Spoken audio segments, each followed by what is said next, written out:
Hey guys. Today we're diving into something that could completely shift the way you think about your life and your potential. I want you to imagine, just for a moment, that you're standing at the door of your life.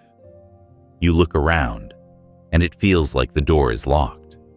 All the paths you've been told you should take, all the dreams you've been encouraged to chase, they've led you to this very door. You've followed the rules, walked the well-trodden path, and yet, you're standing still. What if I told you that the key to unlocking this door wasn't following the path everyone else is on? What if the door could open if you simply thought in reverse? Yeah, reverse thinking. It's something that the smartest people do, whether they know it or not. It's a method that allows you to unlock hidden growth, break free from the patterns that have been etched into your life since you were a kid, and actually get the life you truly want. We've all been taught that life is a linear journey. Go to school, get a job, follow the rules, and you'll be successful. But what if everything you've been told about success is wrong? What if the true key to growth, to becoming the person you were always meant to be, is hidden in thinking backwards, questioning everything, and stepping off the beaten path? It's not just about getting ahead. It's about breaking free from the mold, asserting your true self, and having the courage to challenge the very systems that hold you back. And I get it. It's scary to think about going against the grain, but trust me, it's more liberating than you think. Now, I'm not saying everything in your life has been wrong, but have you ever stopped to ask yourself the hard questions? Am I truly happy? Am I living my life? Or am I simply following a script that someone else wrote for me? These are the questions that reverse thinking will force you to confront. And here's the kicker. Once you start asking these questions, you'll never be the same again. Most of us are trapped in a cycle. We get into a routine.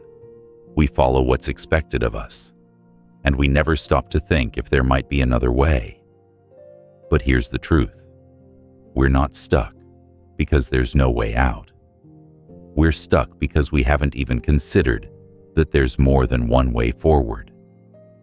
The first step in reverse thinking is realizing that the path you've been walking may not be the only option, and in many cases, it may not be the best one. So, let's talk about something we've all been taught to believe.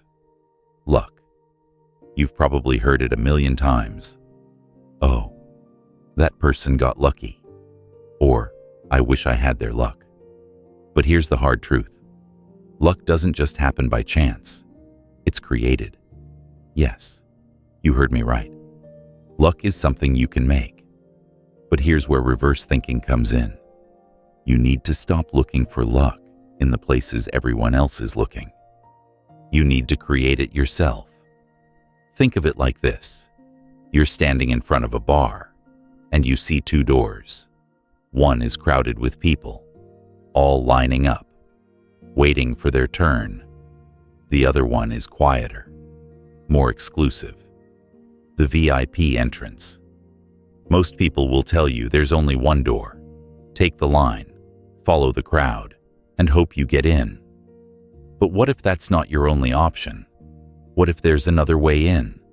A door that's not as obvious, but just as effective? This is what reverse thinking is all about. It's about finding that hidden door, the one that no one else is paying attention to. But in order to find that door, you have to break down the walls that have been built up around you. Walls that were put there by the very system you've been taught to trust. Now, you might be wondering, how do I even start looking for that door? Well, it begins with something that might be uncomfortable. Questioning everything. What if all those rules we've been taught aren't the rules we need to follow? What if the mold we've been forced into doesn't actually fit us at all. It's time to start thinking outside the box. It's time to stop accepting that life is supposed to follow a set script and start writing your own. I know it sounds radical. It feels like you're going against the very things that have kept you safe. But that's exactly the point. Reverse thinking requires you to step outside of what feels safe and secure and challenge the ideas that have been drilled into your head. It's about taking control of your own destiny.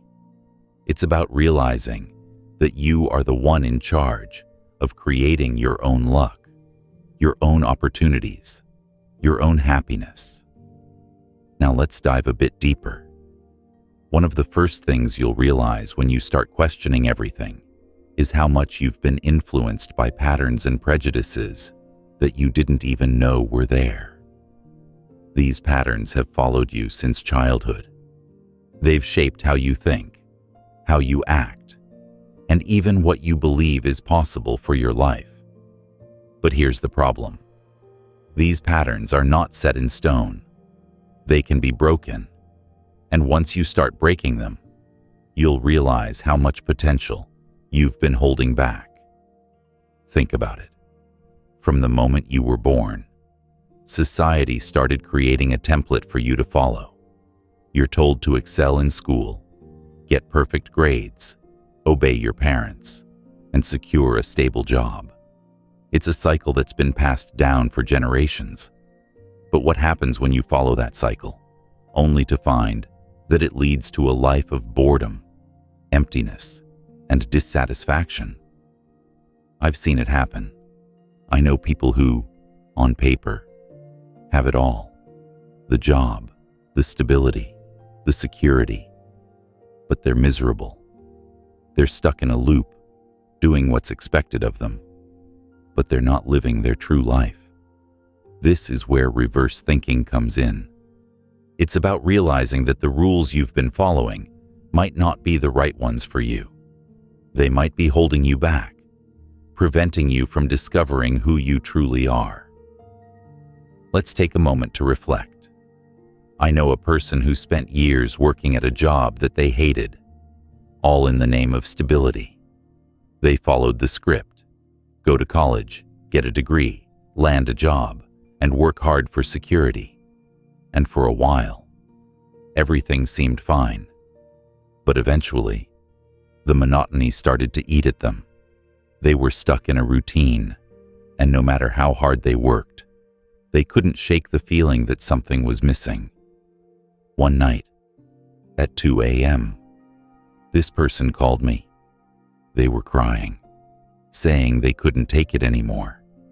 They felt like their life had no purpose, no meaning. They had followed all the right steps, but they weren't happy. This person, like so many others, had been trapped in the false safety of stability. They thought that by following the rules, they would find happiness. But instead, they found themselves stuck in a cage of their own making. This is where reverse thinking becomes so powerful. It's about realizing that the idea of stability, the idea that you must settle down, stay in one job, follow the rules, isn't the only path to happiness. In fact, it might not be the path at all. Reverse thinking is about breaking free from the mold and finding a path that works for you. It's about rejecting the expectations that have been placed on you and taking control of your own future. But it's not just about rejecting the expectations of others. It's also about recognizing the patterns you've been following in your own mind. These patterns have shaped how you see yourself, how you define success, and what you believe is possible for your life. And once you start questioning these patterns, you'll realize that there are no limits to what you can achieve. Here's the truth. Stability isn't everything. It's a trap. It's a comfort zone that keeps you from growing, keeps you from reaching your full potential. So, if you want to live a truly fulfilling life, you have to stop following the pattern. You have to break free from the mold, embrace reverse thinking, and start creating your own luck. So, how do you do that? How do you start thinking in reverse? Well, it begins with one simple step. Take a step back. Look at your life. Look at your choices. And ask yourself, are these really my choices? Or am I just following the path that others have laid out for me? And once you start asking that question, you'll be amazed at how much control you really have over your own life. It's time to unlock your potential. It's time to think in reverse, challenge everything you've been taught, and start living the life you truly deserve. Now that you've started questioning the patterns that have shaped your life, it's time to dive deeper into how these patterns form in the first place and how you can break free from them. Let's talk about the molds we've been put in, the pre-existing frameworks that have silently guided our decisions without us even realizing it. These molds come from the society we live in, our upbringing, the people around us, and even the media. They shape how we think about everything, from what success looks like to how we should behave, what we should strive for, and what is acceptable. When we are young, we don't question these molds. We are taught what's normal and what's acceptable, and we follow those lessons blindly, thinking that this is the way life is supposed to be. Go to school, get good grades, get into college, land a stable job, marry, have kids, retire, and repeat. This is the mold. It's a well-worn path that most people follow without ever questioning whether it's the right path for them.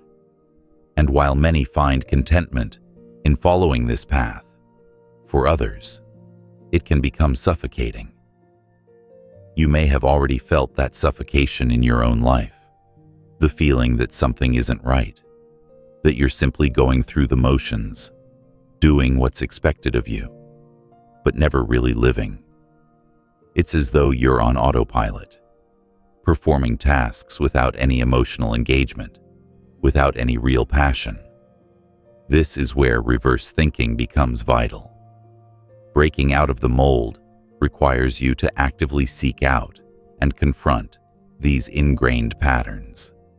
It requires self-awareness, the ability to see where you've been blindly following the script and where you've been limiting your own potential because of it. The first step in reverse thinking is recognizing that these patterns exist. They are invisible forces that have shaped your life, but they don't have to control your future. Let me illustrate this further. Think of a time when you've been in a group setting, maybe at work or with friends, and a discussion arises. Let's say the conversation is about a controversial issue, and you find yourself aligning with the prevailing opinion without really thinking about it. You go along with the group, nodding in agreement, maybe even adding your own thoughts to the conversation. But when you reflect on it later, you realize that your opinions weren't your own. They were just a reflection of what the group wanted to hear. You were following the mold of groupthink without even realizing it. That's the thing about these patterns. They're subtle. They don't announce themselves. They simply become the default. The more you follow them, the more ingrained they become in your thinking. But here's the good news. You can change it. You have the power to break free from these invisible chains.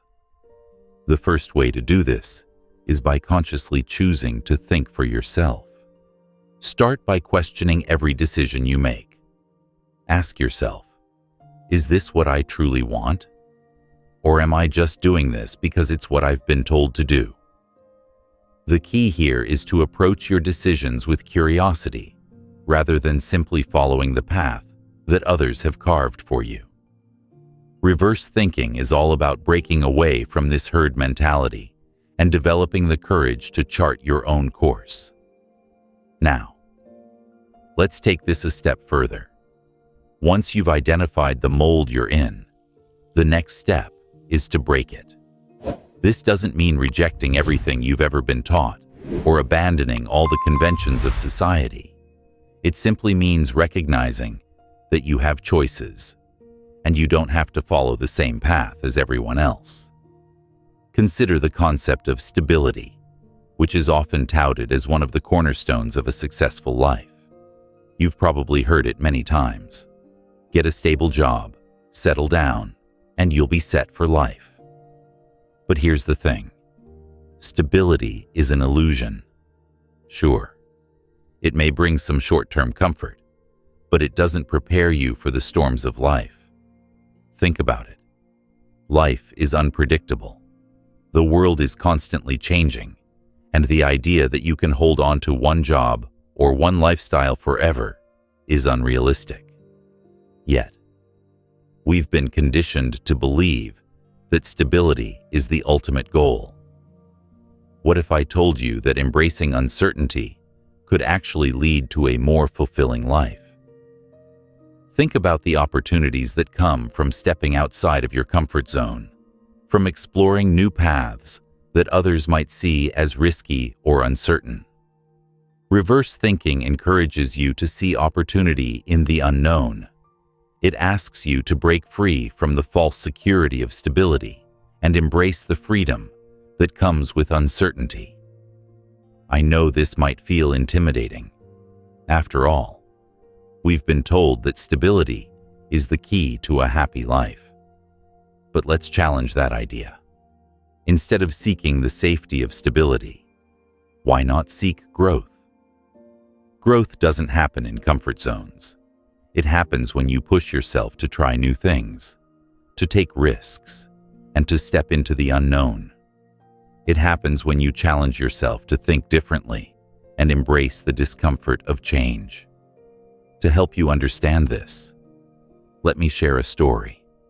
A close friend of mine, let's call him David, spent years chasing stability. He went to a prestigious university, got a degree in a well-respected field, and landed a good job at a top company. On the outside, his life seemed perfect. Stable job, good salary, the promise of a secure future. But David wasn't happy. He felt empty. Every day, he went to work, did his job, and came home. But something was missing. He felt like he was living someone else's life. One day, after a particularly long week, David had a breakdown. He realized that he had been following the script for so long that he had forgotten what he really wanted. He was living for others, his parents, society, his friends, but not for himself. That moment of clarity was a wake-up call. He knew that he needed to change. David didn't quit his job immediately, but he began exploring other opportunities. He took up a side project that aligned more with his passions. He started meeting new people who didn't just talk about stability and security, but who talked about passion, creativity, and taking risks. Slowly but surely, he began to feel alive again. The more he stepped outside of the mold of stability, the more he realized that he didn't need to follow the same path as everyone else to be happy. David's story is a powerful example of how reverse thinking works. It's not about rejecting stability altogether. It's about recognizing that there's more to life than the predictable, safe path. It's about finding your own way, creating your own luck, and embracing the challenges that come with it. Now, let's talk about the idea of creating your own luck. Most people think of luck as something that happens randomly, something that either you're born with or you're not. But that's not true. Luck is something you can cultivate. It's about creating opportunities for yourself by expanding your network, seeking out new experiences, and staying open to the unexpected. You might be thinking, how do I create my own luck? The first step is to stop waiting for things to happen to you. Luck doesn't just fall into your lap. It's made through action, through connecting with the right people, and through taking calculated risks. It's about being open to new possibilities and seeing opportunities where others see obstacles. When you start thinking in reverse, you'll begin to see luck everywhere. Let me share another story to illustrate this. A friend of mine, who was once stuck in a dead-end job, decided to take a different approach to his career. Instead of waiting for his boss to give him a promotion, he began networking with people in other industries, learning new skills, and exploring opportunities outside of his current role. Within a few months, he landed a job at a company he had always admired. His luck wasn't random. It was the result of his proactive efforts to create new opportunities for himself. This is the power of reverse thinking. It's not about waiting for the perfect moment. It's about creating that moment. It's about taking control of your own destiny and making things happen for yourself. So far, we've discussed how breaking free from societal expectations and embracing reverse thinking can open doors that you might never have considered before. But there's one critical aspect that can either make or break your journey toward personal growth. Fear. It's the thing that holds us back from stepping outside of our comfort zones, from trying something new, from doing something different. Fear is a natural part of being human. It's there to protect us, to warn us of danger, but it can also keep us stuck in our old patterns, preventing us from growing. In the world of reverse thinking, fear isn't something to avoid or suppress. Instead, it's something to confront and use to your advantage. You see, the thing about fear is that it's often a sign that you're on the edge of growth. If you're afraid of something, that's usually a sign that you should move toward it, not away from it. Think of fear as a compass, pointing you in the direction of the unknown. It's telling you that there's something beyond your comfort zone that's worth exploring. And that's exactly where growth happens. But here's the catch. The longer you allow fear to control you, the more it will keep you from reaching your full potential. Fear is sneaky. It whispers to you, telling you that you're not ready, that you're not good enough, that you should play it safe. And the more you listen to those voices, the harder it becomes to break free from the mold. So how do we deal with fear in reverse thinking? The first step is to acknowledge it. Don't try to ignore it or pretend it's not there. The fear is real, and it's okay to feel it. But what separates those who succeed from those who stay stuck is their ability to move forward in spite of fear. Instead of allowing fear to paralyze you, use it as fuel. Recognize that fear is simply a sign that you're about to do something important, something that will take you closer to the life you've always wanted. To do this, we have to change our relationship with fear. Most people think of fear as something to avoid, something that signals danger. But reverse thinking asks us to redefine fear. Fear is not an obstacle. It's an opportunity. It's an opportunity to test yourself, to challenge your limits, and to grow in ways you never imagined. Let me give you an example.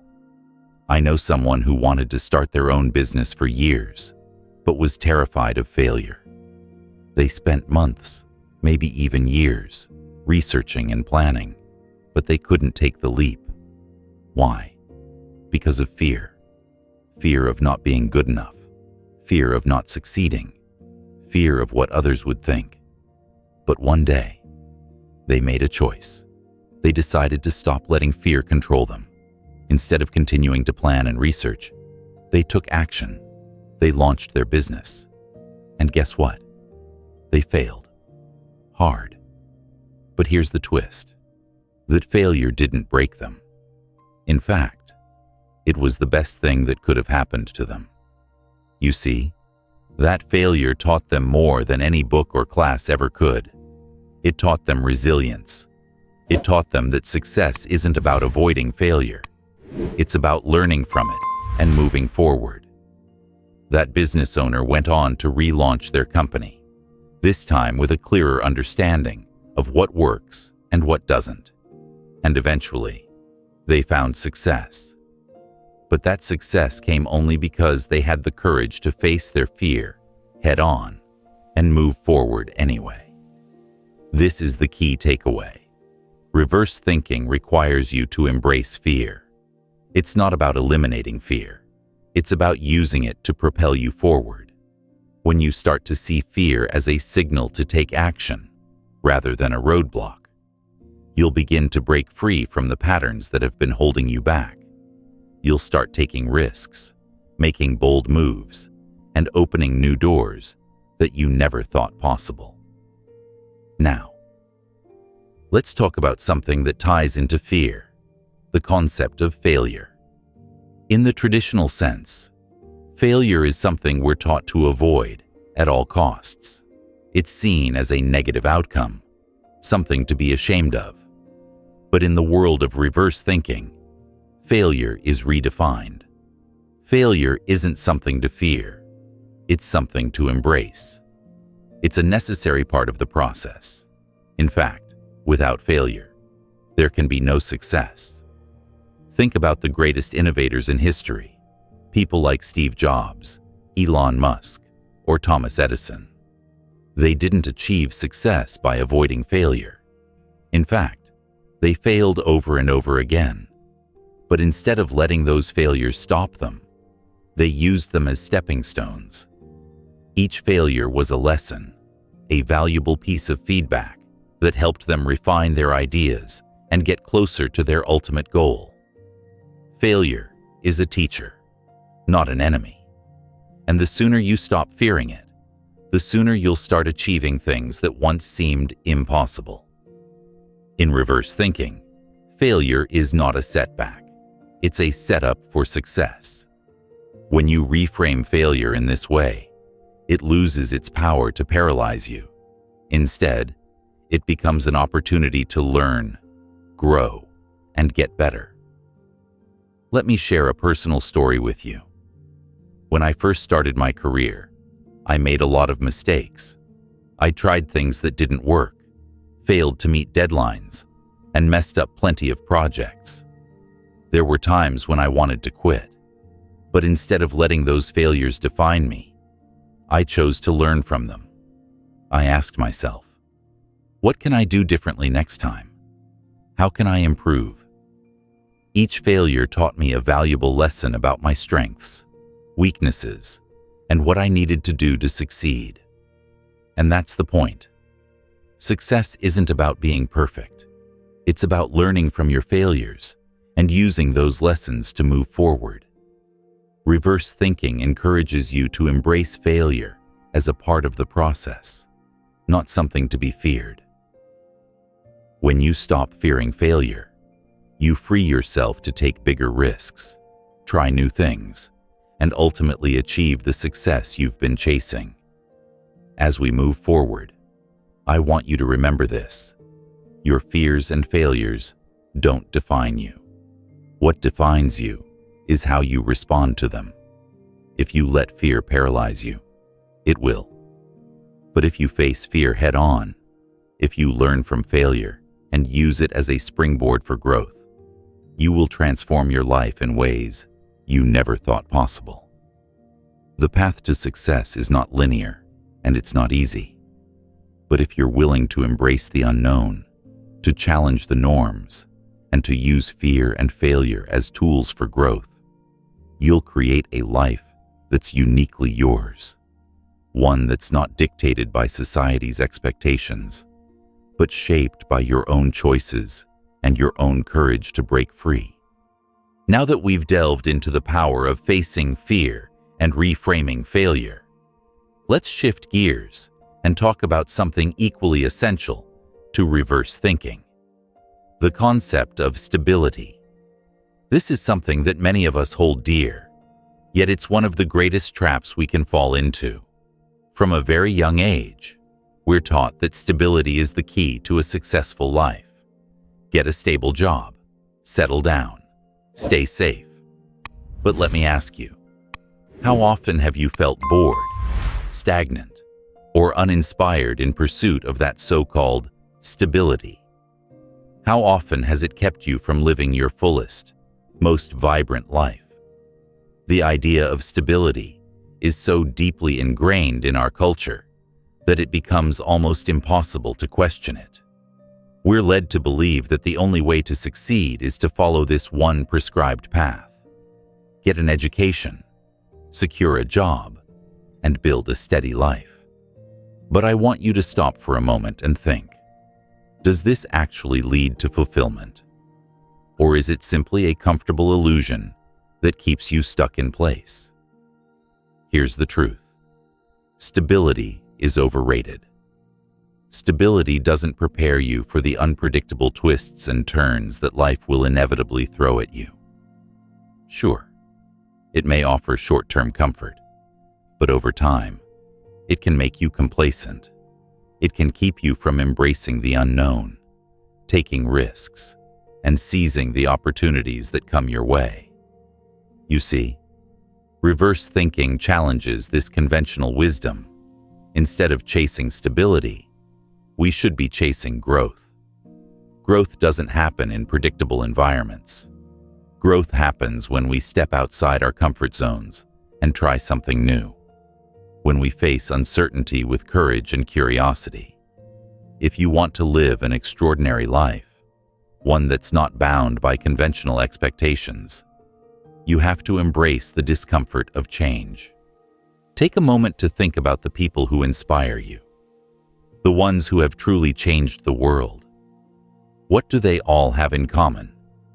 They didn't achieve greatness by sticking to the beaten path. They embraced the unknown, challenged the status quo, and in doing so, they created something extraordinary. Think about the founders of companies, the artists who revolutionized their fields, or the scientists who discovered the impossible. These individuals didn't sit in their comfortable jobs, following a script handed to them by society. No, they took risks. They embraced instability because they understood that true success comes from venturing into the unknown. One of the biggest lies we tell ourselves is that we need stability to be happy. We think that if we just find the right job, the right home, or the right relationship, everything will fall into place. But here's the reality. No matter how stable your job is, no matter how secure your life seems, things can change in an instant. The job you thought was safe could be gone tomorrow. The perfect relationship could come to an unexpected end. Life is unpredictable, and in that unpredictability lies true growth. Let me tell you a story about someone who learned this lesson the hard way. A friend of mine, let's call him Alex, had spent years building a career in a well-established company. On paper, he had it all: prestige, a high salary, and the security of a stable job. But deep down, Alex wasn't fulfilled. He felt trapped in his own success. The more secure his position became, the more his passion for his work faded. He knew he wanted something more, but the fear of losing his stable job kept him from making any changes. He didn't want to give up his comfortable life, even if it meant living without true fulfillment. But one day, his company went through a major restructuring, and Alex found himself without a job. It was terrifying. He had built his entire life around the idea of stability, and in an instant, that stability was gone. But here's the twist. Instead of seeing this as a setback, Alex saw it as an opportunity. He took a step back and realized that he had been holding on to something that was no longer serving him. He wasn't living the life he truly wanted. He was just following the script. So, Alex made the bold decision to leave his old career behind. He pursued his passion for entrepreneurship and began building his own business from scratch. Was it easy? No. Was it risky? Absolutely. But was it worth it? 100%. Alex discovered a new sense of purpose and fulfillment that he never could have found if he had stayed in his safe, stable job. This story is a perfect example of how reverse thinking works. The stability that we all crave can often be a trap. It's the comfort of knowing exactly what's going to happen next, but it's also the enemy of growth. When you embrace instability, you're giving yourself the chance to discover your true potential. But here's the thing. Embracing instability doesn't mean throwing caution to the wind. It's not about recklessness or abandoning your responsibilities. It's about becoming comfortable with uncertainty and learning to navigate the unknown with confidence. It's about taking calculated risks, stepping outside your comfort zone, and trusting that you'll be able to handle whatever comes your way. Think about it. When was the last time you truly grew? Was it when everything was predictable and safe? Or was it when you took a leap of faith, tried something new, and faced uncertainty head-on?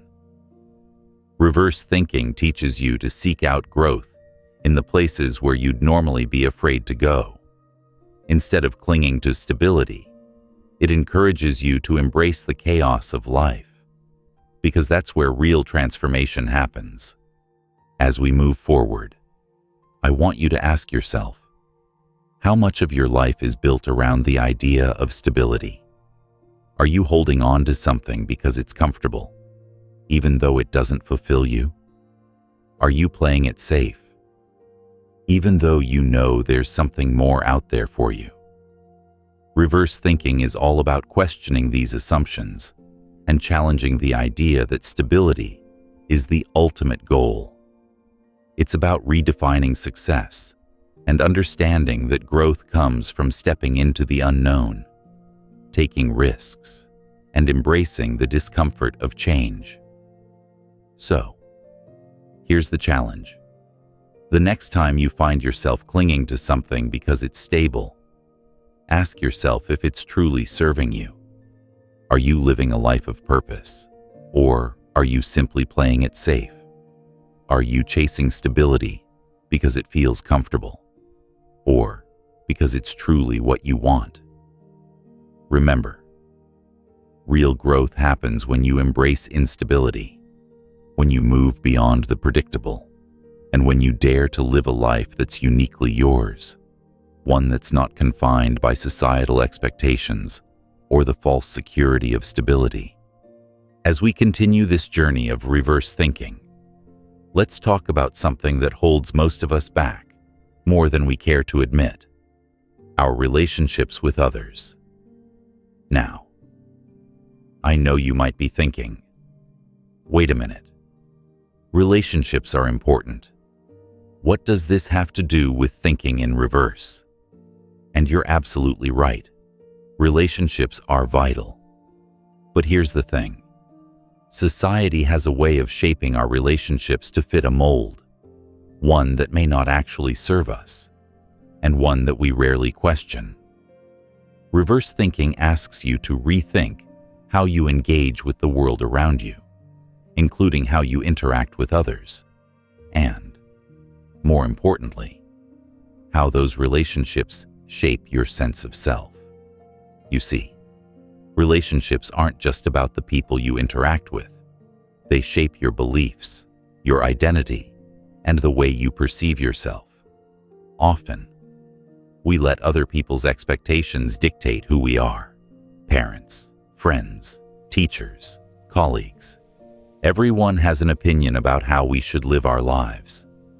They have expectations of us, and we often fall into the trap of trying to meet them, hoping to gain approval, love, or acceptance. But what happens when we stop living for the approval of others?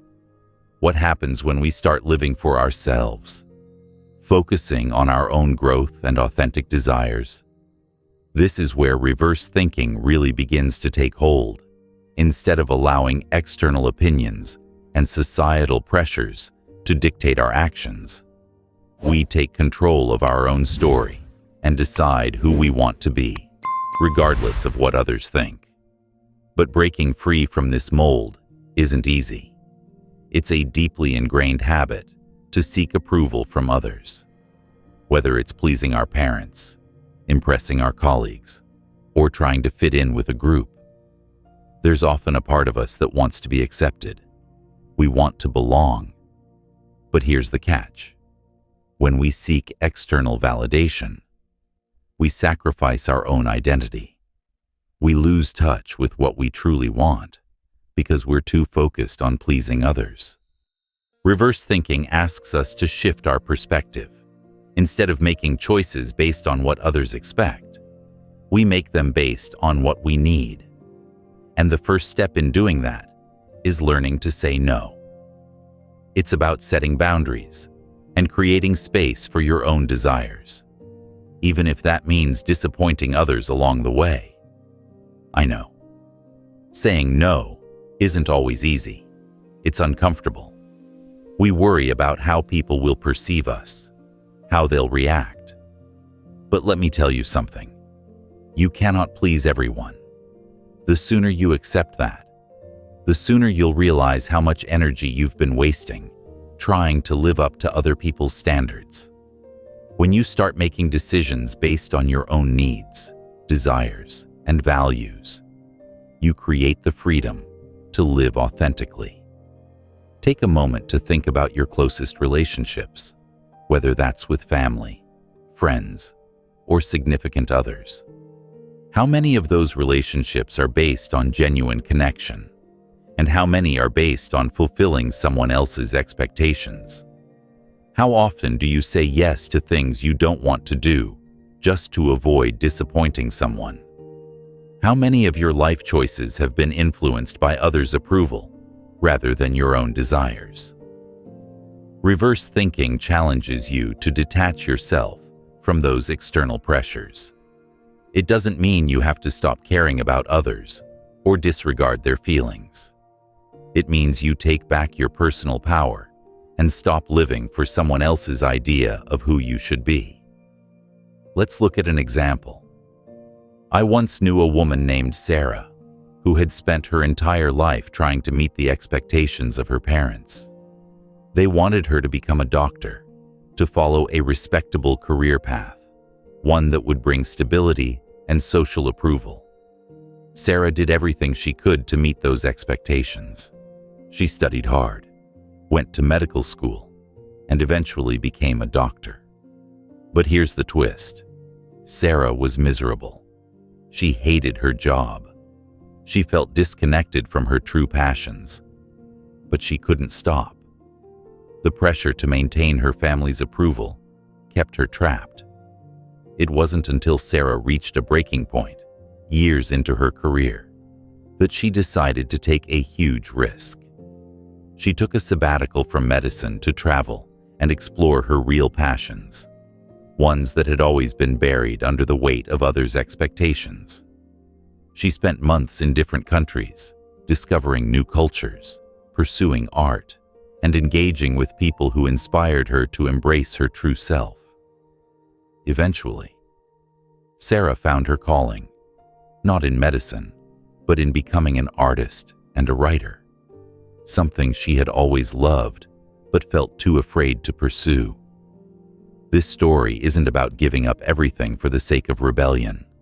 It's about breaking free from the chains of societal expectations. Sarah could have continued to live a life that wasn't fulfilling, simply to gain approval. But she chose to embrace reverse thinking, to pursue what truly made her happy. And while her path wasn't easy, it was hers to create, and that made all the difference. Now, I want you to think about your own life. Are you living for others or for yourself? Are your relationships with others based on true connection, or are they rooted in fulfilling roles that have been imposed on you? Reverse thinking is about unlearning the patterns that have been forced upon us and rewriting the script to fit our true selves. It's time to start making choices for you, not for others. And this can apply to every area of your life, whether it's your career, your friendships, or your romantic relationships. Ask yourself, am I making this decision based on what I truly want, or am I doing it to please someone else? This doesn't mean cutting people out of your life or abandoning your responsibilities. It means realizing that your life is yours to live. And while you might have responsibilities and obligations to others, those should never come at the cost of your own authenticity. The truth is, when you start living for yourself, when you stop trying to please everyone around you, your relationships will change in a profound way. You'll attract people who genuinely support your authentic self. People who want the best for you because they see the real you. And those relationships, those authentic connections, will be far more fulfilling than any relationship built on false expectations. In the end, reverse thinking isn't about rebellion for rebellion's sake. It's about being courageous enough to question the life you've been handed and daring to create a life that's true to you. It's about looking at the patterns that have shaped your decisions, recognizing where they've come from, and consciously choosing a new path. By doing so, you break free from the mold. You begin to live the life that is uniquely yours, one where your choices are driven by your values, your desires, and your true potential. And when you start living this way, everything else falls into place. Your relationships become more meaningful. Your work becomes more fulfilling. Your life becomes your own. We've explored how expectations from others can quietly dictate the way you live your life. Now let's talk about something even more subtle, but equally powerful: the herd mentality. This is one of the most invisible traps we fall into, and yet it shapes everything, from the way we dress, to the careers we pursue, to the risks we dare or don't dare to take. And here's the thing: most people don't even realize they're following the herd until it's too late. You see, human beings are wired to want belonging. Thousands of years ago, our ancestors survived by sticking together. Being part of the tribe meant protection, food, and safety. To stand alone meant danger. That same instinct still runs through our veins today. Even though we live in a world where independence is possible, our brains still crave the comfort of conformity. We want to fit in. We want to be accepted. And while there's nothing wrong with wanting connection, blindly following the herd can strip away your individuality and keep you from ever discovering your true path. Think about it. How often do you see a trend explode? Whether it's a type of clothing, a viral TikTok dance, or even a hot career field, and suddenly, everyone is doing it? Without even realizing it, people start adopting the trend because everyone else is doing it. That's the power of herd mentality. It makes us believe that if everyone else is going in one direction, it must be the right one. But let me ask you, has following the crowd ever really made you feel fulfilled? Or has it only made you feel safe and maybe a little empty? Reverse thinking tells you that sometimes the safest path is actually the riskiest one, because it leads you to a life that doesn't belong to you. Following the herd might bring short-term comfort, but in the long run, it robs you of authenticity, creativity, and growth. Let me paint you a picture. Imagine a vast field with two well-trodden trails leading into the distance. You see dozens, maybe hundreds, of people walking those trails. Everyone looks comfortable, following the steps of those in front of them. Then, off to the side, You notice an overgrown path, untamed, wild, and uncertain. Very few have dared to step foot on it. Which path do you take? Most people go with the crowd, believing that if many are walking it must be the right way. But here's the twist.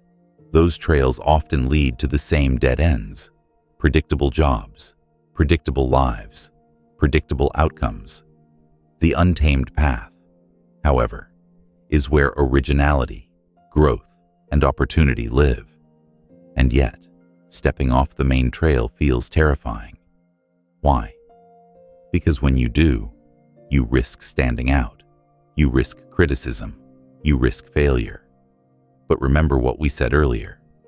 Fear is a compass. If the idea of taking that different path scares you, it's probably exactly where you need to go. Take a moment to think about times in your own life when you followed the crowd. Maybe you chose a career because it was considered prestigious. Maybe you bought something because it was trending, even though it didn't really matter to you. Maybe you stayed silent in a conversation because your opinion didn't match everyone else's. These little moments add up, and before you know it, you've built an entire life based on what the herd expected of you, not what you truly wanted. But here's the beauty of reverse thinking. It gives you permission to question the crowd. It tells you that just because everyone else is doing it doesn't mean it's right for you. In fact, some of the most successful, fulfilled, and innovative people in history are the ones who dared to walk away from the herd. Let's look at an example from history. In the early 20th century, people believed heavier-than-air flying machines were impossible. Scientists, experts, the crowd of the day, they all agreed it couldn't be done. But two brothers in Ohio, the Wright brothers, ignored the consensus. They dared to think differently, to go against the herd. Their experiments were ridiculed, their failures mocked, yet they persisted. And today, air travel is a cornerstone of global life, all because two men chose not to follow the herd. Or think about Steve Jobs. While the tech world focused on practicality and conformity, Jobs obsessed over design, user experience, and beauty. He dared to think differently, to create products that no one even knew they wanted. The result? Apple transformed the way we interact with technology forever. What do these stories teach us? That following the herd rarely leads to breakthroughs. Innovation comes from individuals who dare to think in reverse, who question the status quo, who walk down the overgrown path no one else wants to take. Now, let's be clear. Breaking away from the herd doesn't mean being a contrarian for the sake of it. Some people confuse independence with rebellion. They think being different means opposing everything, criticizing everyone, and rejecting all norms. But that's not reverse thinking. That's ego. Real reverse thinking isn't about defiance. It's about clarity. It's about understanding yourself so deeply that you can see when the crowd's path doesn't align with your values, and then having the courage to choose differently. So how do you start breaking away from the herd? Let's break it down into 3 practical steps. Step 1. Build awareness. Start noticing when you're making decisions based on what others are doing, rather than what you truly want. Pay attention to moments where you feel pressured to conform. Awareness is the first step to change. Step 2. Ask deeper questions. Instead of blindly following the trend, ask yourself, does this path actually serve me? Is this decision aligned with my goals and values? Or am I doing it just to fit in? If the answer is the latter, it might be time to reconsider. Step 3. Practice small acts of independence. You don't have to overhaul your entire life overnight. Start small. Speak your opinion in a group, even if it's different. Pursue a hobby that others might not understand. Make one decision this week that's based purely on your authentic self. These small acts build the courage you need to make bigger changes later. At first, stepping away from the herd will feel uncomfortable. People may question you. Some may even criticize you. But remember this: criticism is often a sign you're on the right track. If you're not being questioned, you're probably not doing anything original. Let me leave you with this thought. The herd is comfortable, but comfort rarely leads to greatness. Reverse thinking invites you to step away, to carve your own path, to embrace the uncertainty of the untamed trail. Because at the end of the day, the only life worth living is the one that's uniquely yours, not the one handed to you by the crowd. You've seen how the herd mentality shapes lives, pushing people to follow paths that aren't truly theirs. Now let's explore the next layer of reverse thinking: rebellion. But let's be clear. This isn't rebellion for rebellion's sake. It's not about defying rules just to stand out or rejecting tradition just to be different. Instead, it's about what I like to call intelligent rebellion, a deliberate, thoughtful choice to go against the grain when the grain doesn't serve you. Think about rebellion as a spark. For some, it fizzles out into nothing more than noise. Teenagers pushing boundaries without reason.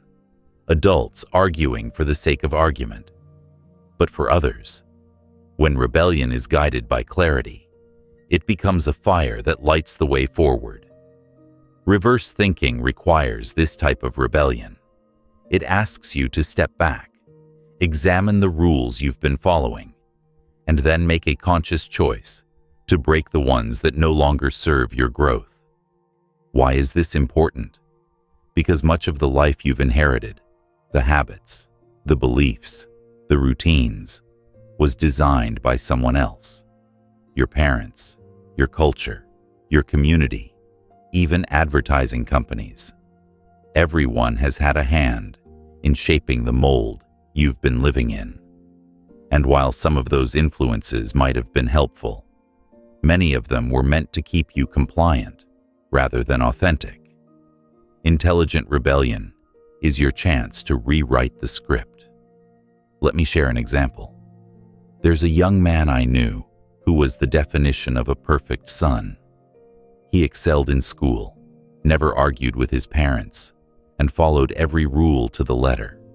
On the surface, he looked like a success story in the making, but inside, he was restless. He wanted to be a musician, not an accountant like his parents wanted. For years, he suppressed that dream because rebelling against his family felt wrong. But eventually, the weight of living someone else's life became unbearable. One day, he picked up his guitar, recorded a demo, and began sharing his music online. It wasn't easy.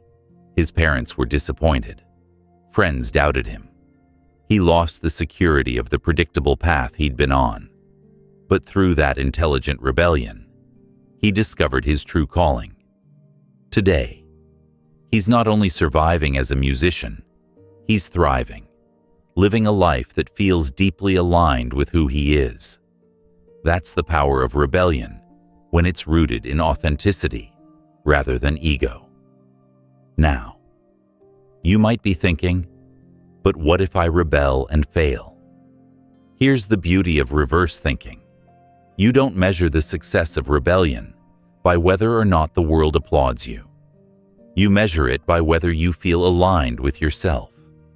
Even if your rebellion doesn't lead to instant success, it gives you clarity. It shows you what's real and what's not. And that clarity is invaluable. Rebellion in reverse thinking also isn't about rejecting everything. Some rules exist for good reason. Discipline, for example, is essential if you want to build something lasting. Responsibility matters if you want to grow. Intelligent rebellion means having the wisdom to know which rules to keep and which to break. It's about seeing the world as it is, questioning it, and then making intentional choices rather than blind ones. Let's bring this closer to your own life. Where in your day-to-day do you feel confined? Maybe it's your job, where endless bureaucracy keeps you from doing meaningful work. Maybe it's in your personal relationships, where expectations force you into roles that don't reflect who you truly are. Or maybe it's in your own habits, the routines you follow not because they help you, but because they've become autopilot. Intelligent rebellion starts with recognizing those patterns. Once you see them, the next step is to challenge them. Let's say your workplace is filled with outdated systems that drain your energy. Instead of simply complaining or quitting, intelligent rebellion might look like finding creative ways to work around those systems, suggesting new approaches, or even building something outside of your current job that reflects your true skills. Or, if you feel boxed in by the social norms of your circle, always going along with the group to keep the peace, rebellion might mean speaking your truth, even if it makes you stand out. It's important to remember, intelligent rebellion isn't reckless. It's not jumping off a cliff without a parachute. It's carefully considering which walls need breaking and then designing your own door through them. That's where reverse thinking becomes transformative. Instead of automatically following the herd or rejecting everything blindly, you take ownership of your choices. You say, "This path doesn't work for me, so I'll create a new one." And here's where the magic happens.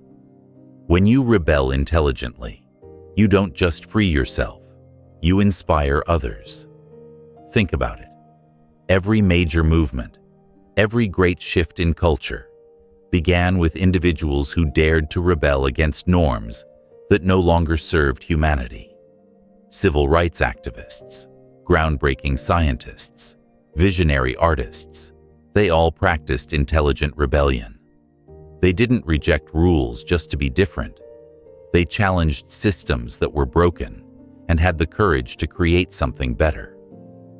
Now, I know what you're thinking. But I'm not trying to change the world. I just want to live my life. That's exactly the point. Intelligent rebellion doesn't have to be grand or global. It can be personal and intimate. It can be as small as saying no to a tradition that doesn't resonate with you, or as big as leaving behind a career that's suffocating your soul. What matters is that it's yours. Here's a simple exercise you can try. Write down 3 rules or expectations in your life that you've never questioned. Maybe it's, I have to work 9 to 5 to be successful. Or, I should always put others' needs before my own. Or, I need to own a house to prove I've made it. Once you've listed them, ask yourself, do these rules actually serve me? Do they align with who I want to be? If the answer is no, that's where intelligent rebellion begins. And don't be surprised if fear shows up here too. Rebelling against the mold is uncomfortable because it often means stepping into uncertainty. But remember, fear is a compass.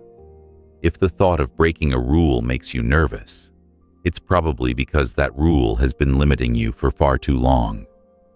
The ultimate goal of intelligent rebellion isn't chaos. It's freedom. It's about taking back your right to live authentically, to choose your own path, and to embrace the uncertainty that comes with it. And when you live this way, something incredible happens. Life stops feeling like a script and starts feeling like a story you're actively writing. So I'll ask you this.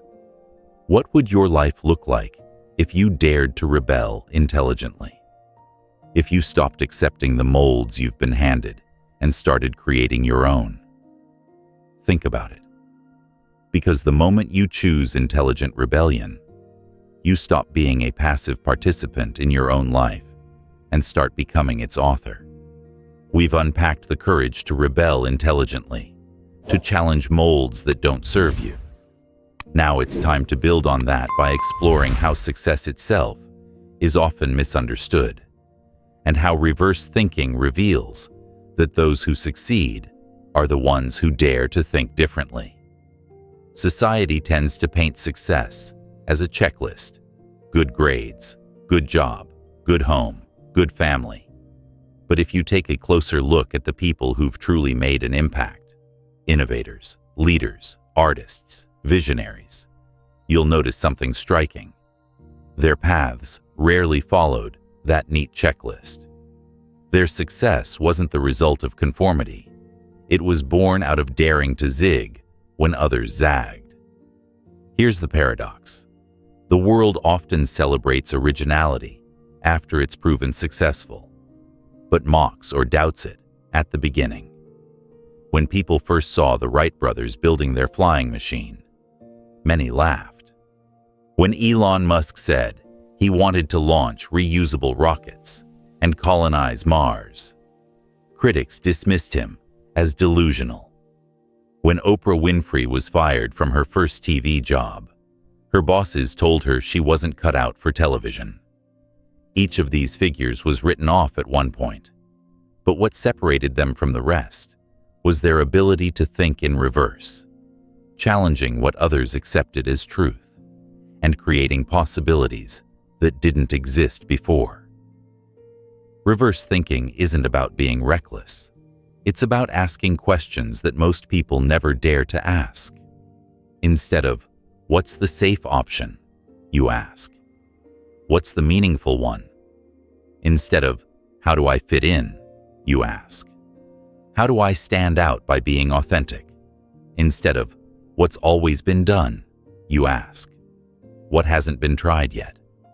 These questions push you beyond the well-paved path and into uncharted territory, the very place where innovation and growth happen. But here's the interesting part. Reverse thinkers don't see obstacles the same way others do. Where most people see a dead end, reverse thinkers see an opportunity to pivot. Where others see rejection, they see redirection. Let me illustrate this with a story. A man named James Dyson spent years trying to invent a better vacuum cleaner. He built prototype after prototype, over 5,000 in total. Each one failed in some way. Most people would have given up long before reaching 1,000 failures, let alone 5,000. But Dyson thought differently. Each failure wasn't proof he was wrong. It was feedback. Every mistake brought him one step closer to the solution. Today, Dyson is one of the most successful inventors in the world, and his vacuum company is worth billions. What made him different wasn't luck or genius. It was his ability to see failure in reverse, as progress rather than defeat. This way of thinking applies to every area of life, not just invention. Maybe you've faced setbacks in your career, rejection in your relationships, or challenges in your health. Reverse thinking invites you to ask, what if this isn't a setback? What if it's an opening? Instead of seeing problems as roadblocks, you start to see them as signals, nudges pointing you toward a new direction. Let's take relationships as another example. Imagine someone you deeply cared for walked out of your life. The conventional mindset says, "I've failed. I must not be enough." Reverse thinking reframes that pain. It asks, what did this experience teach me about who I am and what I need? What space has been created in my life now that might allow someone better aligned with me to enter? Pain still hurts, but reverse thinking transforms it from an ending into a beginning. Here's another important insight. Thinking differently often requires you to delay gratification. Most people are chasing quick wins, instant recognition, instant wealth, instant comfort. Reverse thinkers are willing to play the long game.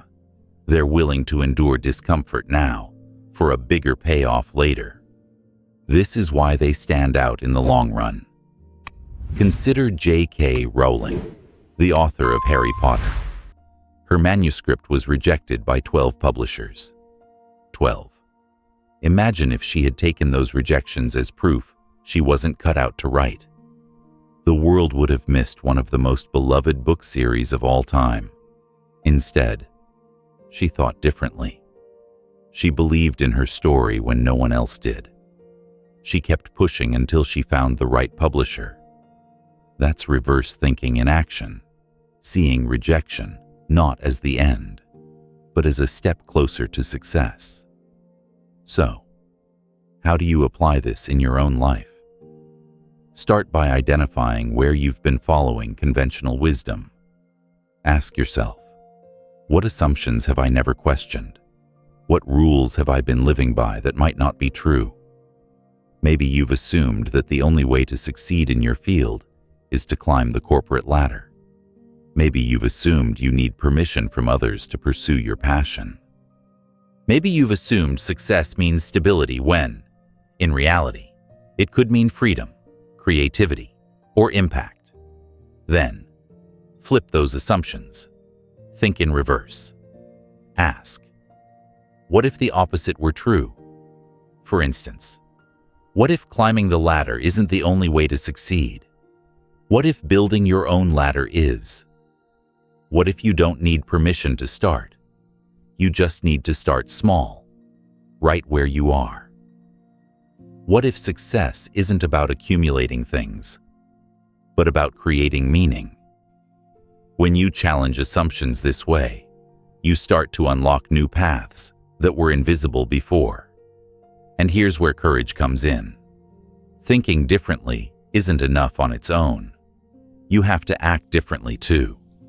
That means being willing to face skepticism, criticism, and even ridicule. It means being okay with standing alone for a while. It means trusting yourself when others doubt you.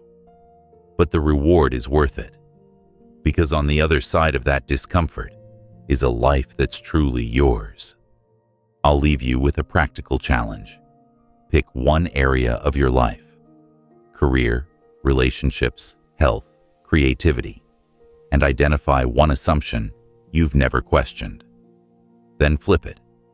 Ask yourself, what if the opposite were true? And explore the possibilities that open up. That one simple act of reverse thinking could be the first step toward a breakthrough. Remember this: the people who change the world are rarely the ones who follow the script. They are the ones who dare to think differently, act differently, and persist when others give up. Reverse thinking is your invitation to join them, to step off the well-trodden path and carve one that's uniquely your own. Up to this point, we've looked at how fear, failure, rebellion, and unconventional thinking reshape the way you approach life. But now we need to confront a force that might be even more powerful than fear itself: social pressure. It's the invisible weight of expectations that quietly presses down on your shoulders, steering your choices in ways you don't always notice. And unless you learn how to challenge it, this pressure can chain you to a life that doesn't belong to you. From the moment you take your first breath, expectations start piling on. Parents, grandparents, teachers, bosses, friends, they all have a vision of what your life should look like. Maybe they want you to follow a safe career path, settle down early, or maintain a reputation that reflects well on the family. And here's the tricky part. Most of these expectations come from love. They want what they think is best for you. But love doesn't always equal clarity. What they believe will make you happy often comes from their worldview, their fears, their limitations, not yours. Think about how this plays out. Maybe you chose your college major because your parents nudged you toward it. Maybe you agreed to a job you didn't want.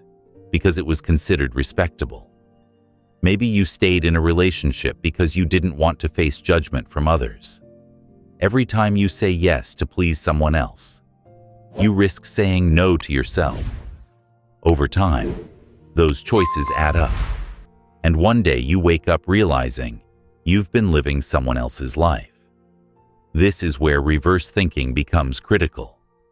Instead of asking, "How do I meet everyone else's expectations?" you flip the question, "What if I stopped trying to meet anyone's expectations but my own?" That single reversal changes everything.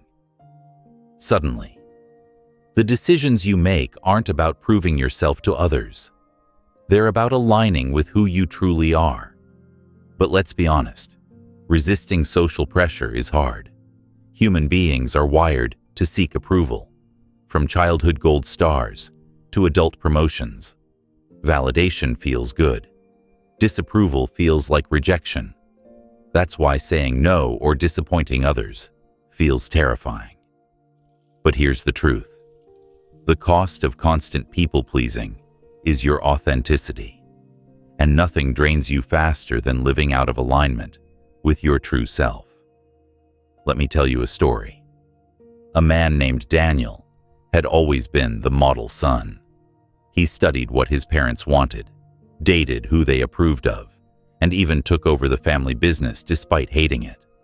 To everyone around him, he looked like a success, but inside, he was crumbling.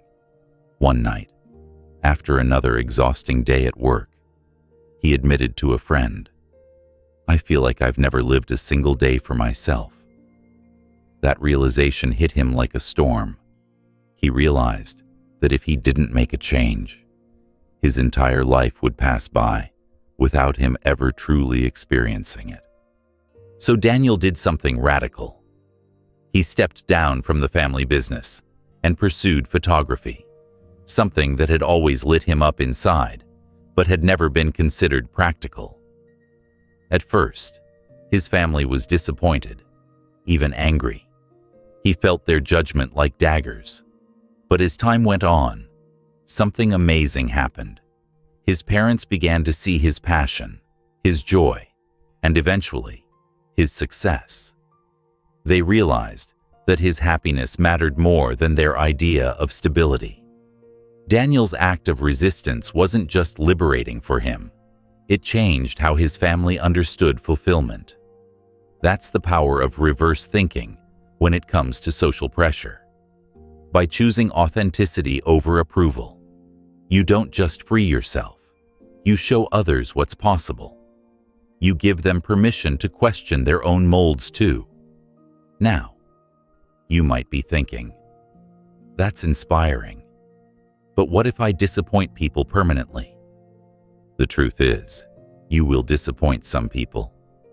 That's inevitable. But here's what you must remember. Disappointing others is temporary, but disappointing yourself is lifelong. The people who truly love you will come around. The ones who don't, maybe their approval wasn't worth chasing in the first place. So how do you actually push back against social pressure? Here are 3 strategies. First, build inner clarity. When you know who you are and what you want, outside opinions lose their power. Take time to reflect, journal, and ask yourself deep questions. What do I value? What brings me alive? What do I want my life to stand for? The clearer you are internally, the less sway external voices will have. Second, practice small acts of honesty. You don't have to shatter every expectation at once. Start by voicing your truth in small ways. If you don't want to go to a social event, politely decline instead of forcing yourself. If you disagree in a meeting, share your perspective instead of staying silent. Each small act builds the muscle of authenticity. Third, separate love from approval. Understand that people can love you even if they don't always approve of your choices. Their disapproval doesn't mean they've stopped caring. It just means their vision of you doesn't match who you really are, and that's okay. Over time, as they see your fulfillment, many will soften. It's also important to acknowledge that sometimes the harshest social pressure comes from within. You may have internalized others' voices so deeply that they've become your own inner critic. You hear that voice saying, "I should do this," or "I can't let them down." Reverse thinking requires you to question even that inner voice. Ask yourself, is this truly my belief? Or is it someone else's expectation I've mistaken for my own? Let's be clear. Breaking free from social pressure doesn't mean abandoning everyone or living selfishly. It means finding balance. It means honoring your responsibilities while also honoring your authenticity. It means making space for your truth in a world full of noise. Here's a thought exercise to try. Imagine you're at the end of your life. Looking back, whose approval mattered the most? Who truly understood you? And how much of your potential did you fulfill by living authentically versus performing for others? That perspective alone can be enough to shift how you act today. In the end, resisting social pressure isn't about becoming defiant or rebellious. It's about courage. The courage to say, "I respect you, I love you, but I need to live my life my way." And once you start living that way, something incredible happens. Instead of constantly chasing external approval, you begin to radiate inner confidence. And that kind of confidence doesn't need validation. It creates it. So ask yourself right now, where in your life are you living for others instead of for yourself? And what would it look like if, just for today, you chose authenticity over approval? That choice could be the start of your liberation. We've looked at how social pressure can quietly take over your life if you're not careful, shaping your decisions in ways that keep you stuck. Now let's shift the focus inward and talk about something even more fundamental: self-awareness. If social expectations are the external walls of your cage, then lack of self-awareness is the lock on the door. Without awareness of who you truly are, you can't know what's worth fighting for, what's worth rebelling against, or what direction to take once you break free. Reverse thinking demands that you become deeply self-aware. Why? Because if you don't know yourself, you'll always end up living according to someone else's definition of success. You'll chase goals that don't excite you, adopt values that don't resonate, and follow rules that don't matter.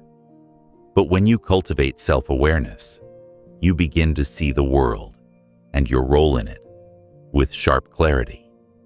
It's like putting on glasses after years of blurry vision. Suddenly, you can distinguish between what you've been told to want and what you actually want. So what does self-awareness look like in practice? It's about noticing your patterns. Pay attention to how you react when you're stressed, when you're happy, when you're challenged. What habits come naturally to you? What drains your energy versus what energizes you? These are clues to your true self. Yet most people are so busy rushing through life that they never stop to notice. They're caught in the loop of doing, without ever reflecting. Think about it. When was the last time you paused long enough to ask yourself, am I living in alignment with what matters most to me? If you can't remember, you're not alone. Most people don't ask that question until something shakes their foundation. A breakup, a job loss, a health scare. But you don't need to wait for a crisis to wake up. Reverse thinking gives you permission to ask now. Let me tell you a story. A woman I'll call Maya was considered highly successful in her field. She had the title, the salary, the respect. But one day, sitting in her office late at night, she asked herself a simple but life-changing question. Do I even like this life I've built? The answer shocked her. She realized she didn't. She had been so focused on achieving external milestones that she had lost touch with her inner compass. That moment of self-awareness was painful, but it was also liberating. She started journaling every day, reflecting on what brought her joy and what drained her. Over time, she discovered passions she had ignored for years. Eventually, she left her high-paying but empty role and began a career aligned with her authentic self. Was it risky? Yes. But because she knew herself better, the risk felt worth it. That's the beauty of self-awareness. It gives you the courage to make decisions that look crazy to others, but make perfect sense to you. Without it, you're navigating blind, relying on external maps that don't lead where you want to go. With it, you create your own map, one that reflects your values, your strengths, and your vision for life. Now, cultivating self-awareness isn't something you do once. It's an ongoing practice. Your values may evolve, your goals may shift, your desires may change. That's normal. The key is to keep checking in with yourself, to keep asking the tough questions. What do I want now? What matters most at this stage of my life? By doing so, you ensure that you're always steering your life in alignment with your truth.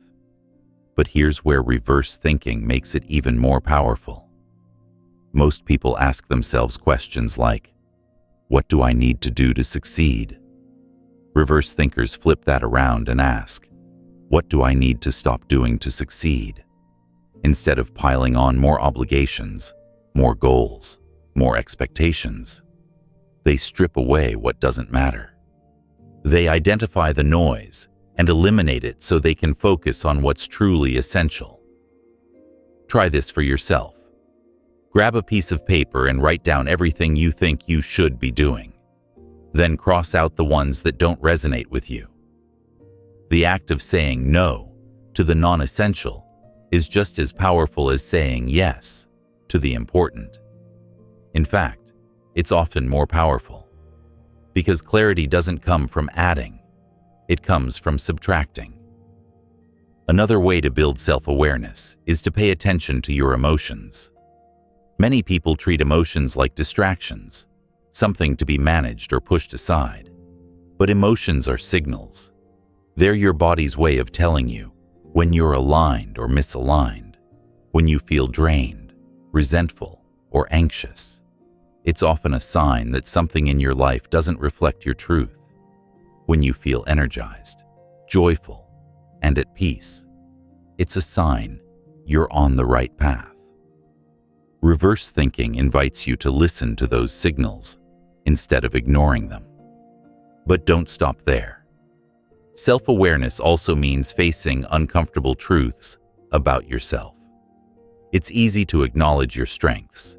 It's harder to admit your weaknesses, your fears, or the ways you've sabotaged yourself. Yet, the more honest you are, the freer you become. Think of it this way: you can't fix what you won't face.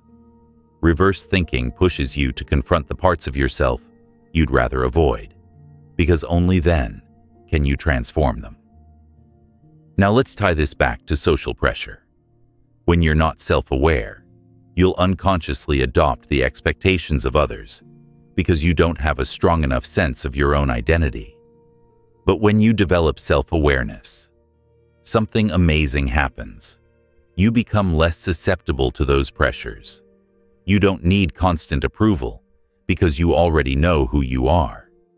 You stop seeking validation from outside because you've found it within. Here's a practical exercise to strengthen your awareness. Once a week, set aside 30 minutes of quiet time. No phone, no distractions. Ask yourself 3 questions. 1. What gave me energy this week? 2. What drained me this week? 3. What did I do because I wanted to? Versus what did I do because I felt I had to? Over time, patterns will emerge. You'll start to see what truly aligns with you and what doesn't. And with that clarity, you'll have the courage to make changes that reflect your authentic self. Remember this: self-awareness is the foundation of reverse thinking. Without it, you'll always be reacting to life instead of creating it. With it, you gain the power to live deliberately, to choose your path consciously, and to stand strong even when the world pushes you to conform. So ask yourself, how well do you really know yourself? And what truths are waiting to be uncovered once you dare to look inward? We've reached a turning point. You've seen how reverse thinking challenges stability, fear, failure, rebellion, and social pressure, and how self-awareness anchors everything. But there's one truth you must fully embrace if you're going to live by this philosophy. Failure is not the enemy. Failure is the classroom. Most of us grow up being conditioned to fear failure like it's a disease. Red ink on homework felt like shame. A missed shot in a basketball game meant embarrassment. Losing a job interview felt like a stain on our worth. Over time, failure becomes something we avoid at all costs. But here's the paradox. Avoiding failure also means avoiding growth. Every person who's achieved something remarkable has a track record filled with missteps, flops, and setbacks. The difference is, they didn't run from them. They leaned into them. Reverse thinking tells you to stop asking, "How do I avoid failure?" and instead ask, "How do I use failure to grow?" That's the reversal. It's not about sidestepping mistakes. It's about mining them for the gold that others overlook. Let me illustrate with a story. A friend of mine, Ethan, once poured his life savings into a startup. He was convinced it would succeed. He had passion, energy, and vision. But after a year, the business collapsed. Investors pulled out, clients disappeared, and Ethan was left with debt and self-doubt. For months, he beat himself up, replaying every mistake. But one day, during a conversation with a mentor, something clicked. His mentor asked, "Do you think the failure means you're incapable? Or does it mean you've learned what doesn't work?" That simple reframing opened his eyes. He realized the experience gave him real-world lessons no MBA program could. A year later, he launched a second business, this time with a better plan, better systems, and sharper instincts. It thrived. That second success existed because the first failure taught him what he needed to know. That's the essence of failure. It's feedback, not finality. Reverse thinking redefines failure as a rehearsal for success. Each misstep is practice for the performance. Each setback is a test that stretches your resilience. The only true failure is refusing to learn. Now, let's be real. Failure still stings. It can crush your ego, bruise your confidence, and shake your belief in yourself. But the sting isn't permanent. In fact, the sting is proof you cared, proof you took a risk, and risks are where transformation happens. Reverse thinkers accept the sting as part of the process. They don't hide from it. They ask, "What lesson is this moment trying to teach me?" Here's a powerful exercise. Look back at the last 3 failures in your life. Maybe it was a relationship that ended, a job you didn't land, or a project that didn't work out. Instead of labeling them as failures, reframe them as teachers. Write down what each one taught you. You'll notice something incredible. Those so-called failures weren't dead ends. They were redirections. They nudged you toward a better version of yourself. even if you didn't see it at the time. Let's look at some famous examples. Walt Disney was fired from a newspaper for lacking creativity. Thomas Edison failed thousands of times before inventing the light bulb. Michael Jordan was cut from his high school basketball team. At the time, each of these failures looked like crushing defeats, but each one became fuel. Disney built an empire of creativity. Edison revolutionized the world with his inventions. Jordan became one of the greatest athletes of all time. Their failures didn't hold them back. They propelled them forward. Now ask yourself, what if your failures aren't punishments, but invitations? Invitations to grow, to pivot, to discover strengths you didn't know you had. Reverse thinking teaches you to treat failure as data. Did this approach work? If not, why not? What can I adjust next time? Instead of letting failure define your identity, let it refine your strategy. But here's another twist. Failure also teaches humility. Success can make people complacent, arrogant, or blind to their flaws. Failure, on the other hand, strips away illusions. It forces you to face reality, to acknowledge limitations, and to rebuild from a place of honesty. That humility is priceless because it makes future success more sustainable. This is why some of the most grounded, inspiring people you'll ever meet aren't the ones who succeeded easily. They're the ones who failed, stumbled, and got back up again. They carry wisdom, resilience, and empathy that only failure can forge. So how do you embrace failure in your own journey? Here are 3 principles. 1. Expect it. Don't treat failure as an exception. Treat it as part of the process.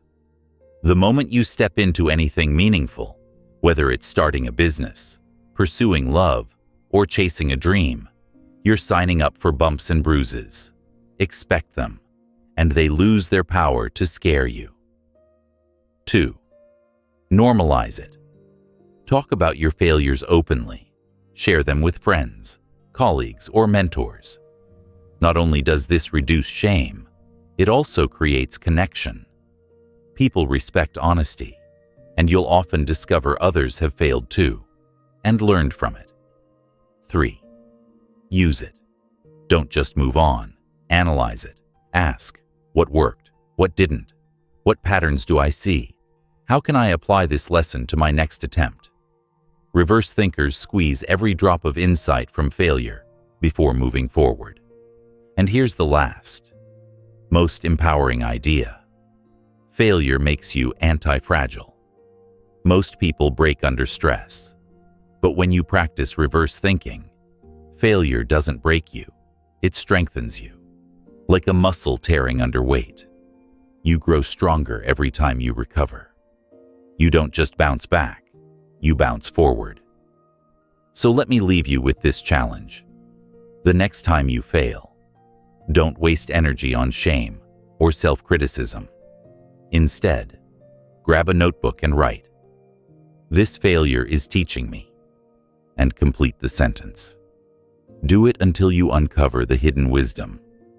Over time, you'll start to see failure not as something to dread, but as something to welcome. Because here's the ultimate reversal. Success isn't the opposite of failure. Success is built on failure. And the sooner you embrace that, the faster you'll create a life that's resilient, authentic, and uniquely yours. If failure is the classroom, then confidence is the diploma you earn through showing up again and again. And here's the twist. True confidence isn't the absence of doubt. It's the courage to move forward, even while doubt whispers in your ear. Most people wait for confidence to arrive before they take action. They think, when I feel ready, then I'll start. But reverse thinking flips this on its head. You don't wait for confidence to appear. You build it by acting first. Think about the times you felt most proud of yourself. Was it because you waited until you had everything figured out? Or was it because you pushed yourself to do something before you were fully prepared? Real confidence grows from action, not preparation. Each step you take, even the shaky ones, reinforces the belief that you are capable. Confidence isn't born in the comfort zone. It's forged in discomfort. Let's look at an example. Dale Carnegie, one of the most influential teachers of public speaking, started out as a shy farm boy. He was terrified of talking to others, especially in front of groups. His early attempts at speaking were clumsy, awkward, and filled with mistakes. But instead of avoiding the spotlight, he forced himself to face it. He practiced in empty barns, spoke to imaginary audiences, and entered competitions knowing he might embarrass himself. Over time, his fear transformed into mastery. Carnegie didn't wait for confidence to show up. He built it through repetition. His work went on to impact millions worldwide.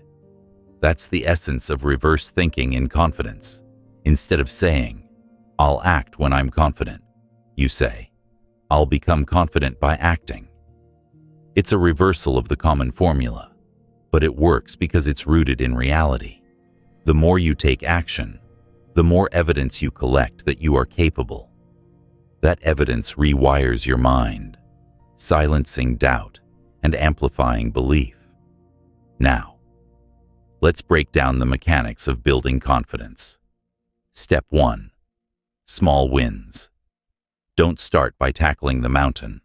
Start with the hill. If public speaking terrifies you, don't book a TED Talk right away.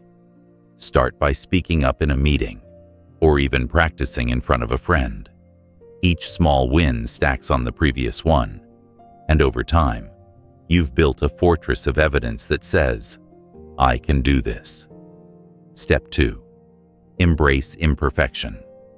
Confidence doesn't mean being flawless. In fact, perfectionism is the enemy of confidence. When you're obsessed with getting everything right, you avoid taking risks. But reverse thinkers know that imperfection is proof of progress. Every mistake is just another rep in the gym of growth. Step 3. Embody it before you believe it. This is where body language comes in.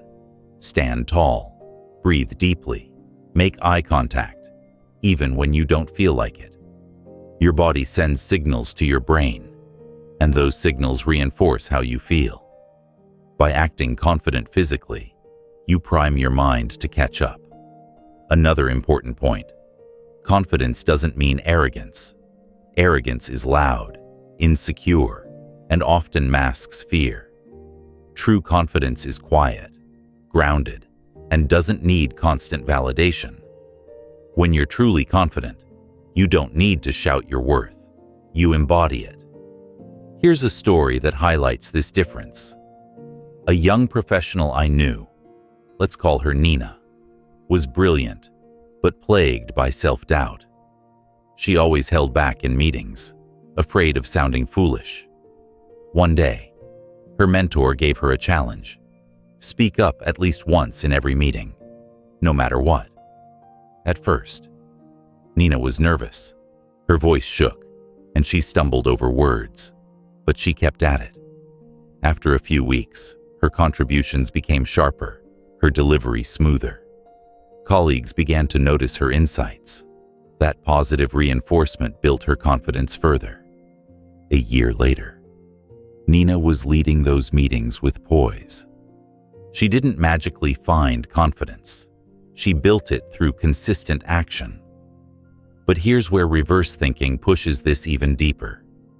Don't just use confidence for yourself. Use it to empower others. True confidence doesn't hoard power. It shares it. When you walk into a room radiating calm certainty, you give others permission to relax and contribute too. When you show courage, you inspire others to be courageous. This ripple effect turns your personal confidence into collective strength. So ask yourself, where in your life are you waiting for confidence before you act? Maybe it's launching that business, starting that conversation, pursuing that dream. What if you flipped the script? What if you acted first, then let confidence follow? Here's a practical exercise. This week, choose one thing you've been putting off because you don't feel ready. Do it anyway, even if it's messy, even if it's imperfect. Afterward, reflect on what you learned and how your confidence shifted. You'll notice something remarkable. The fear of doing it was far worse than the doing itself. And remember this, every confident person you admire started out uncertain. They weren't born fearless. They practiced courage until it became second nature. You can do the same. Confidence isn't reserved for the special few.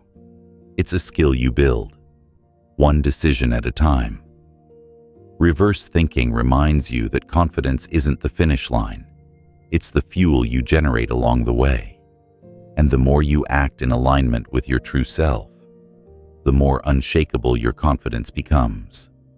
We've journeyed through the landscapes of fear, rebellion, stability, failure, confidence, and self-awareness.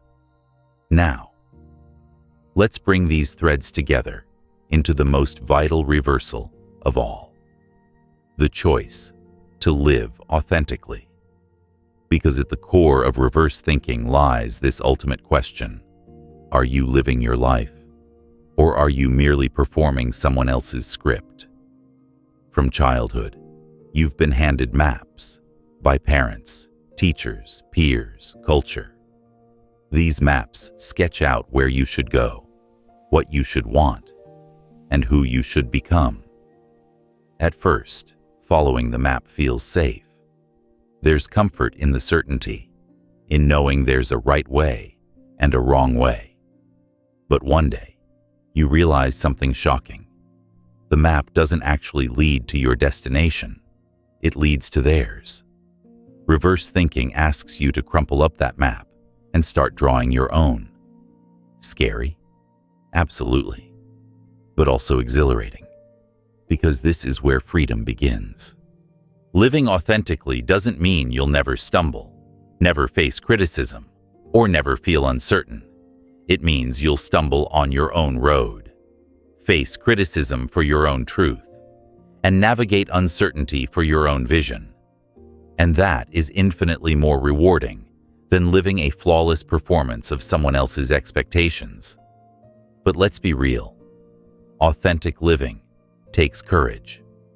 It's much easier to follow the crowd, to accept the definitions handed to you, to stay in the comfort of conformity. Authenticity requires you to strip away the masks you've worn for acceptance. It asks you to admit what you really want, even if others disapprove. It demands that you take responsibility for your choices, even when they scare you. Here's the paradox. The very thing you fear, being judged, being misunderstood, being rejected, is also the gateway to belonging. Because when you live authentically, you may lose some approval, but you'll attract the people who truly resonate with you. You'll find relationships built not on performance but on truth, and that's a kind of belonging deeper than any superficial acceptance. Let me share an example. A woman I'll call Claire spent most of her life trying to be the perfect daughter, the perfect employee, the perfect friend. She succeeded in earning admiration, but inside, she felt hollow. One day, after years of burnout, she decided to experiment with authenticity.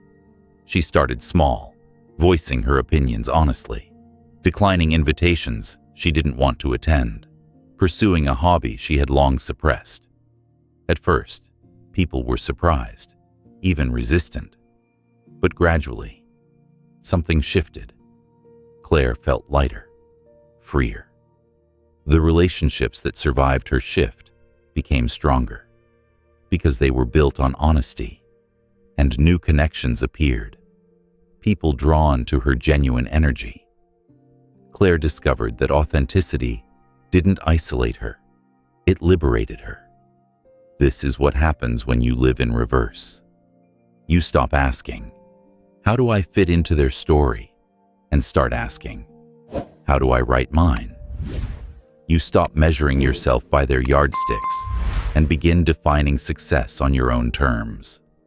Success might mean freedom. It might mean creativity. It might mean building something small but meaningful, rather than something big but empty. Whatever it looks like, it's yours. And that's what makes it powerful. Now, authenticity doesn't mean rejecting everything external. Wisdom often comes from others. Guidance can be valuable. The reversal lies in discerning what aligns with your truth and what doesn't. It's not about being contrary. It's about being conscious. Here are 3 commitments to living authentically. 1. Radical honesty with yourself. Stop hiding behind shoulds and admit what you actually want. Write it down. Say it out loud. Give yourself permission to want what you want, without judgment. 2. Aligned action. Don't just dream about authenticity. Live it. Make choices that reflect your truth, even in small ways. Whether it's choosing work that excites you, friendships that uplift you, or habits that nourish you. Alignment is built through action. 3. Acceptance of imperfection. Authentic living doesn't mean you'll always get it right. You'll make mistakes. You'll face doubt. That's okay. Authenticity isn't about perfection. It's about presence. Showing up as you are, not as a polished version you think the world wants. As you step into this way of living, remember, every great shift begins with a single decision. The decision to question, the decision to reverse, the decision to choose yourself. So I ask you now, what would your life look like if you lived fully, unapologetically, authentically? What doors would open if you stopped performing and started being? The answer isn't out there. It's within you, waiting to be claimed. Because here's the ultimate reversal. Life isn't about finding yourself out in the world. It's about creating yourself from within. And the moment you choose to live authentically, you begin to experience the freedom, the joy, and the fulfillment that's been waiting for you all along. As we close this journey, let's soften the pace.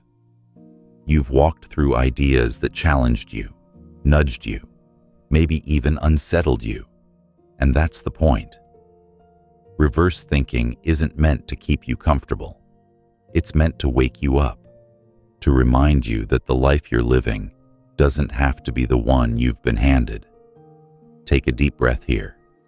Imagine standing at the edge of a wide horizon.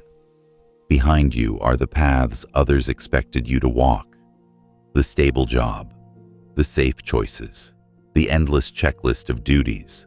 Ahead lies an open landscape, wild and untamed, with trails only you can carve. That's where you are right now, at the threshold of choice.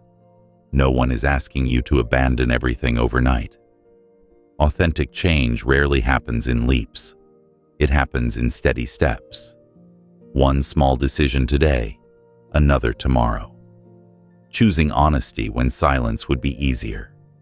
Choosing courage when fear wants to freeze you. Choosing your own map instead of the one pressed into your hands. These are the quiet revolutions that build an authentic life. And here's the comfort you need to hold on to. You don't have to get it perfect. You will stumble, backtrack, question yourself. But every stumble is a lesson. Every backtrack a redirection. Every question a doorway to deeper clarity. As long as you keep moving with intention, you're already winning. So let your heart settle in this truth. Your life is yours. Not your parents, not your cultures, not your bosses, yours. When you live aligned with that reality, you not only free yourself, you become a light for others still trapped in the patterns you've escaped. Now, close this chapter with courage. Step forward, reverse the script, begin again, this time as the author of your own story.